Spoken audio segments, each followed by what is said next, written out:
This was a topic that needed to be gotten around to sooner or later. We are less than 25 days away from the World Cup, and while I am ecstatic that I have a team, a country to cheer for the first time in my lifetime and in the lifetime of many of my subscribers. A lot of my subscribers are between the age of 20 and 30, I think. The country that I was born in, that I grew up in, that I currently reside in, is not going to be in the World Cup. And what sucks is there's always going to be, for me, and a lot of U.S. fans, people that are in the U.S. that do have a team to cheer for, but also, they go for the U.S. as well because they live here. Um, it really hurts because no matter how great the tournament is, there's always going to be that bittersweet reminder. It's going to be bittersweet because the World Cup is awesome. Regardless of who's in it, who makes it, it's always a good time when the World Cup rolls around. But, for this to happen, this development, especially when considering that when it comes to world football, the U.S. is a very up and coming side.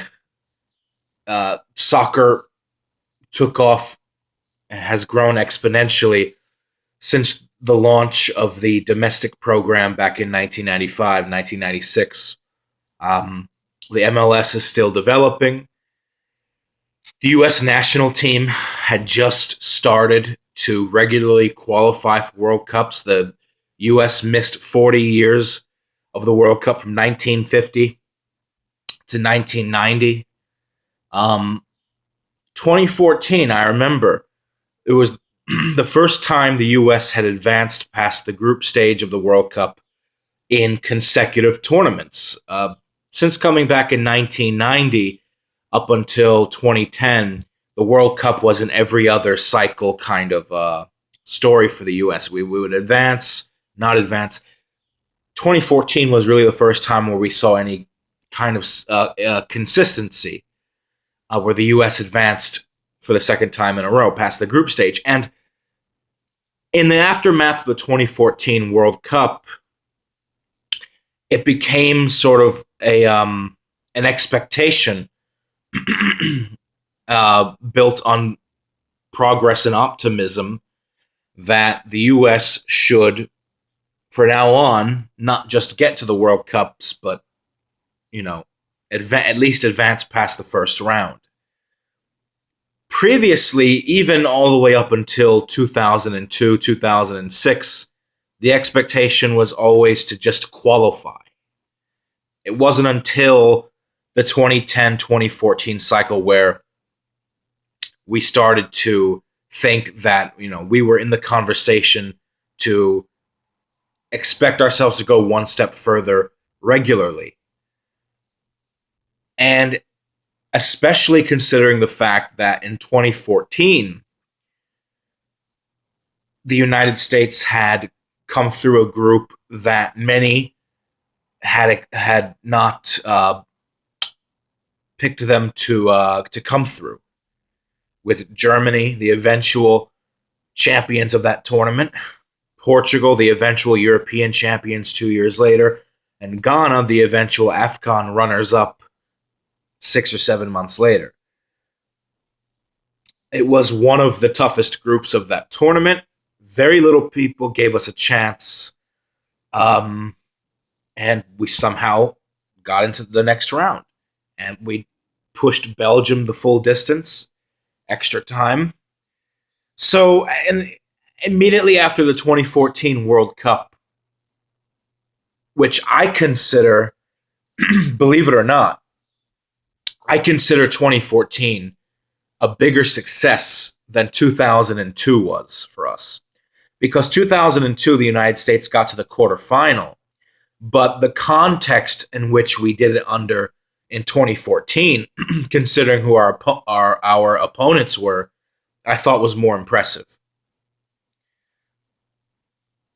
You look at the current state of U.S. soccer in general, the MLS, for the first time, since early 2000s, and then before that, only the second time ever, the U.S. national team actually looked like it had some depth, that we had other options.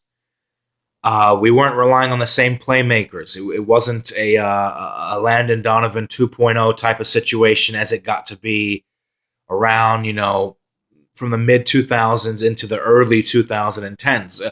The one thing that I give Jurgen Klinsmann a lot of credit for is that he played a handy role in introducing a large influx of young players into the system. And it paid off because you look at results in the last few youth tournaments, specifically under 20, under 17 World Cups. The United States was not just qualifying for them, but actually advancing past into the latter rounds of the tournament. Under 17 World Cup in 2017 was the first time that the U.S. got to the quarterfinals in two successive under 20 World Cups. We got to the quarterfinals in 2015 and then 2017, and then we did okay as well last year at the under 17 World Cup. So this was like, I wouldn't necessarily say a setback. It was just totally unexpected. Now, CONCACAF, you know that I rate CONCACAF. I love CONCACAF. I think it's better than most people give it credit for. I do not think it's a joke. You still expect teams like the U.S. and Mexico to qualify. It's usually Mexico and the U.S. in any particular order, and then it's have your pick of one or two other teams in the region: Costa Rica, Panama, Honduras, Trinidad, Jamaica, etc. So not qualifying for 2018, I think it hurts, not just because it's a very big bump in the road for the national team's progress and its reputation in the world, but it hurts because it was something that should not have happened. When the United States men's national team plays at its best, I know that it's better than anywhere between 5 to 10 nations that did qualify for this tournament. I'm being serious. So, there's a whole question of whether or not if we had qualified, have we even gotten out of the group? Probably not, with the way we were playing in qualification. But at least we would have been there. It sucks because it shouldn't have happened. It shouldn't have happened. It did happen. And I don't know we don't know. We don't know if it's going to be a setback for U.S. soccer. My guess is, and I don't have a crystal ball, so I can't see the future.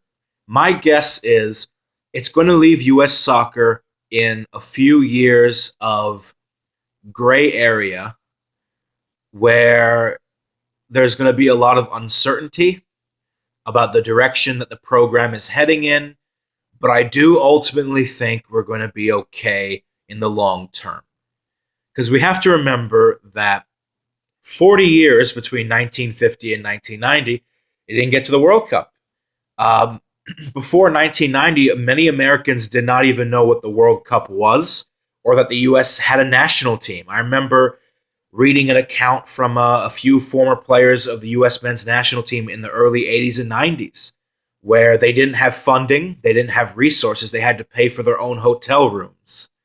And look how far the program has come since then. There's more notoriety, there's more name recognition, there's more of a fan base. The demographics of the country are changing. People are actually upset that we didn't qualify for the World Cup now for the first time ever, because back in 1986, people they wouldn't have known whether the U.S. qualified or not, because interest in the sport was at an all-time low. So I look at where soccer has come in the U.S. in the last 20, 25 years. And even objectively speaking, I'm still very optimistic. I'm not going to be one of these doom and gloom, neo-reactionary type forecasters and say that this is going to set the U.S. back several years.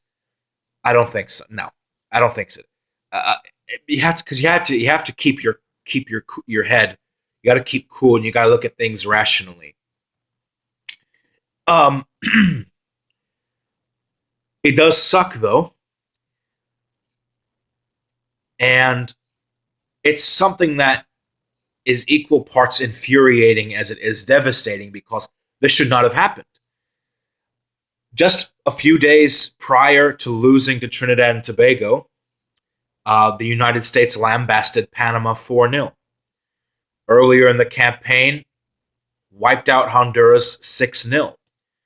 But ultimately, we finished in 5th place on points in the CONCACAF region, but we had a much higher goal difference than both Panama and Honduras, who finished ahead of us. So that's where the hurt comes from, because I think even though we played our worst qualifying campaign in recent memory, I think objectively speaking, we're still a better team than Honduras and Panama. And results show that we were. And the results speak to the depth that we had back over the summer when we won the CONCACAF Gold Cup. But our bane at the end of the day was not getting results where they were the most important. We just needed any kind of result against Trinidad and Tobago. We just needed a draw. Barring any other results in the other games, we just needed a draw. And a Trinidad team that was playing with nothing to lose defeated a U.S. team that was entirely complacent. I think we got complacent. We thought that we pretty much had one foot in Russia already, and that it screwed us. Now, are there things wrong with the team? Of course there are things wrong with the team. I think the way that the U.S. soccer is structured needs to change. The pay-to-play system needs to change.